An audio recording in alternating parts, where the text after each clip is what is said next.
6-month chance, because I believe I can make a huge difference in just 6 months. I mean, just opening the books and showing like accountability and transparency and saying, hey, remember all those millions of dollars that went missing? Here they are, you know? And I think a lot of people would say, wow, you know, if I do that within the first week of getting on Capitol Hill, people would be really, really happy about that. So I'm hoping that they are telling all of their voters to vote for me. Yeah, and what are those millions of dollars supposed to do? Do you know? Yeah, so the $23 million grant that went through North Avenue Rising, that went after the Freddie Gray riots in 2015. So that money was actually supposed to rebuild the Penn North corridor. I think you know, remember the CVS burned down. There were other businesses on that corridor that actually also burned down that was supposed to benefit through some of this grant money. And so there was more money that was sent over time. I think President Trump has said something closer to like billions of dollars, but there was over time, there were millions and millions of dollars that were sent. You know, Congressman Cummings did a great job securing money and getting it to the district. No one just seems to know where it went after that. And so, you know, it's, to me, once you can show like these contractors, you can show who was making the decisions on some of this money. I don't know if you noticed there was a youth fund. It was $25 million that went through the Associated Black Charities through the city. Mayor Jack Young secured this money. They lost half of it. Joan Pratt is actually signed on to that money as well, who was supposed to be an overseer. So there's a lot of money missing. And so, you know, I think if we get to the bottom of that and show people exactly, you know, where it went, I think, you know, when I go out and I talk to people in West Baltimore, and what I did before the pandemic, I would say, you know, I don't think you realize a lot of government officials actually leverage the urban like struggles for these federal grants. And then they get the money and they don't put it where it's supposed to go, but a year later they can say, hey, we still have these problems. We need more money. Well, absolutely. I mean, you know, this is my thing. I know that the numbers have gone up, and even the West Baltimore area, which is next to 21215. But if you look around that area, they call it food deserts, right? So there's not a lot of even healthy options in this area. You go to, you know, you've got the corner stores, you got liquor stores, you got the check cashing places. It's like, where do you go to get fresh vegetables, to get fresh fruit, you know? So these are things that I think, you know, had we prepared coming down this road, it might. Oh, this is a good one. How do you plan to address crime and violence in the city? Oh, yes. So I've been meeting with people that are in the FOP and a couple majors around the city. And I said, you know, where did you feel it went, you know, awry?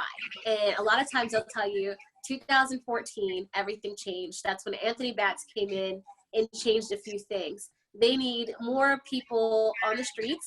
They need more homicide detectives. You know, obviously we talk about all the time the police shortage. But from my understanding, we have a lot more people doing administrative work in the city when they could be more on the beat.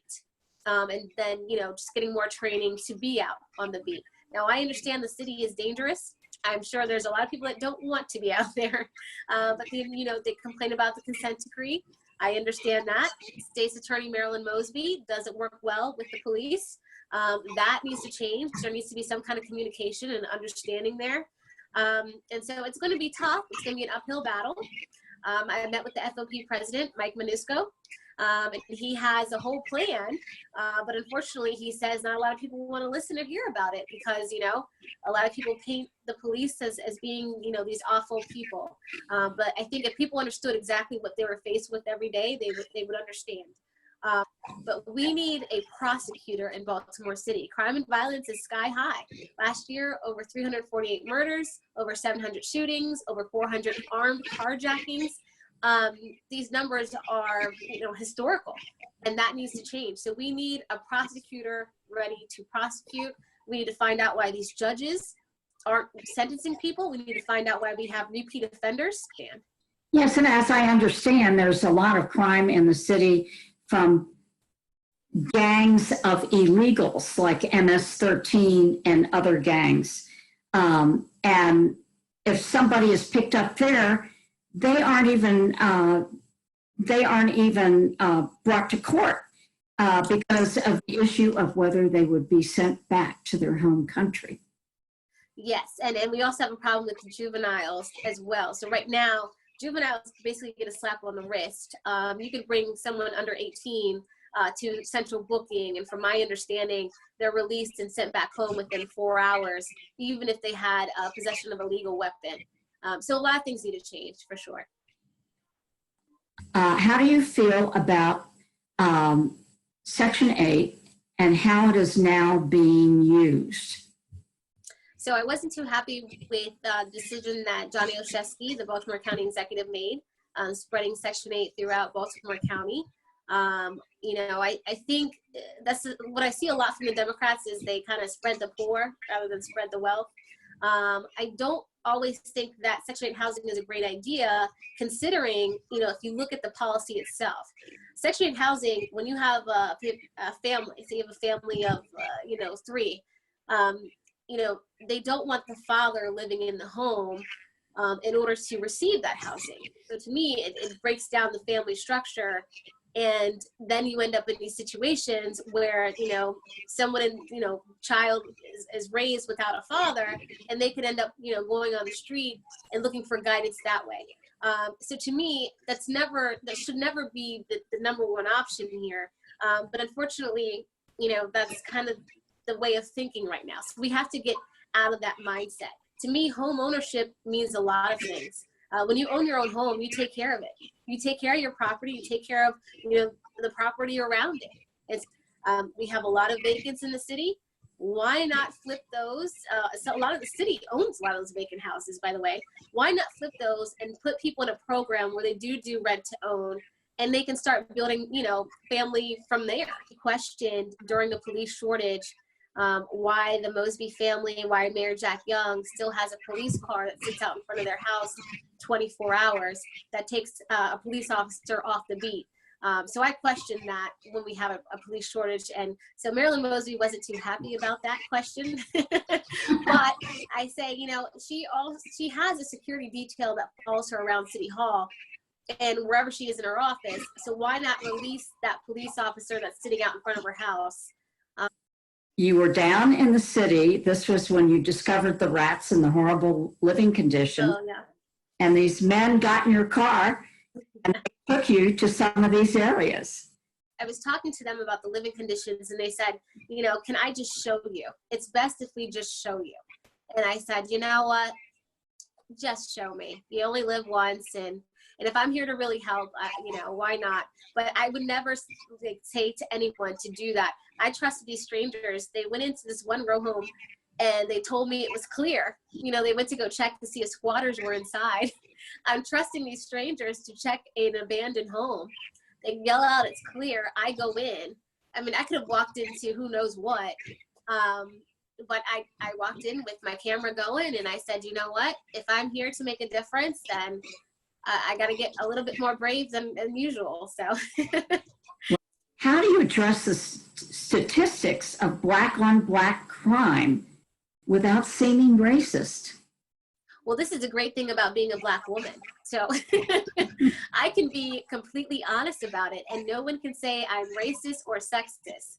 That card's not going to fly with me. So I can be completely honest, and I'm going to say, you know what, we're killing each other, and if there are issues, we need to solve them. You know, we can solve them within our community, or we can ask for help, but we need to get to the bottom of it. And again, I think a lot of it still goes back to family structure. Have you been accused of being a female Uncle Tom? Yes, many times. Uncle Tom, Coon, you name it, I've been called it. And, you know, it kind of comes with the territory, but, you know, I guess I brush it off at this point, because to me, when you use that argument, you've got no argument. And, you know, I'm about solutions. I spent 8 years getting, you know, mostly Black women back to work. So I can't be racist, right, against my own people if I was in the city to help literally Black women. So, you know, people can try it with me, but, you know, when you look at my track record and what I've been doing my entire life, it makes no sense. How do you feel and address sanctuary state issues? We've skirted it a little bit.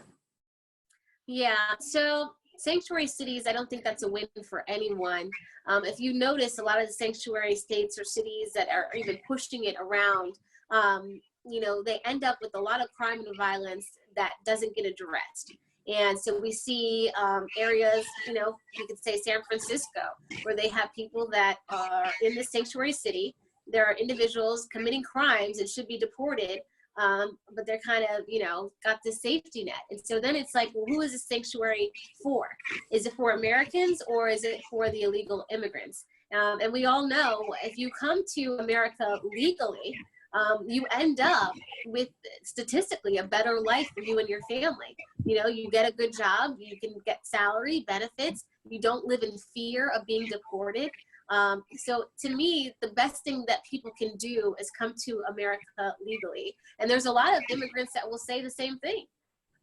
So, you know, I think we should be pushing more legal migration instead of a sanctuary city. You know, what happens when you go outside of that city? Are you then still, you know, in fear of being deported? I mean, it doesn't make any sense to me. So I'm not for sanctuary cities at all. Oh, who are the people that you look up to currently and historically? Currently, Delegate Kathy Shalega has been literally on my team from day one when I announced. She has been helping me a lot through this. She helped me get the endorsement for Maggie's List, and you know, she emails or texts me all the time. So she's been great. Look up wise, I would say if you're looking at Capitol Hill. So I was a huge fan of Congressman Trey Gowdy. That's why I knocked on his office door. I actually spoke to him today about what's been going on with my election. I was like, you know, is this even legal what they're doing? You know, changing the rules again. So, you know, to me, it's basically just wanting to do the right thing and care. Dr. Martin Luther King Jr., huge inspiration. I know a lot of people don't love President Trump, but I love that he keeps it real. You know, you know exactly who you're getting with him. And I hope that I can be not, obviously I'm not, you know, I'm not rude at all. And I'm not that crass, but you know, I hope people understand that I am transparent and, you know, what you see is what you get. And I hope that I can be the person that, you know, people can come to me and say, hey, here's an issue or here's my question, and not be afraid to ask me these things. And, you know, hopefully just being real at all times. But Dr. Martin Luther King Jr. for sure. My dad passed away just last year. He was, you know, my big, he was the conservative in the family. And so, you know, I learned a lot. Yeah, I learned a lot for him. And he was very excited about my career when I started doing more media. Speaking of children, I believe you mentioned protecting the unborn. You might want to expound on that a little bit. African American, you know, and working with the Black community. Obviously, I used to do home visits, even when I was helping people get ready for work, and then also working with the Baltimore City school system as a vendor. I would go and speak at some of the suspension centers. I met a lot of young women that were taking the Plan B pill, almost like birth control. I met a lot of young women that were going to Planned Parenthood to get the birth control pill. It was cheaper that way. And I'm a firm believer. We've got 35 other countries that currently offer birth control pill over the counter. FDA regulates it. But I think if we drop that regulation, we might see a lot more women not going to Planned Parenthood or depending on them. And which has in other countries shown that Planned Parenthood and some of these clinics are not needed. So I know, you know, Republicans, we do want to defund Planned Parenthood. You know, we want to protect the unborn. I think if we actually get to women before they make that decision, before they're at that fork in the road, you know, offering the not Plan B, but to me, Plan A, the birth control pill. And that way they're, you know, not, they're getting a hold of it and being responsible before contraception, you know, before conceiving. And so for me, if we can do that and offer it, we can definitely maybe limit the amount of women that are going to have these abortions. And in the process, closing more of those Planned Parenthood clinics altogether. So yes, you know, I have my daughter, I chose life. Do I scrutinize people for their choices? No, I just want to offer a solution. I want to say to everybody before we leave that you should take a look at Kimberly because she's actually offering something really concrete, or more concrete than has been seen. So, and it's been wonderful getting to know you better. So, good night, everyone.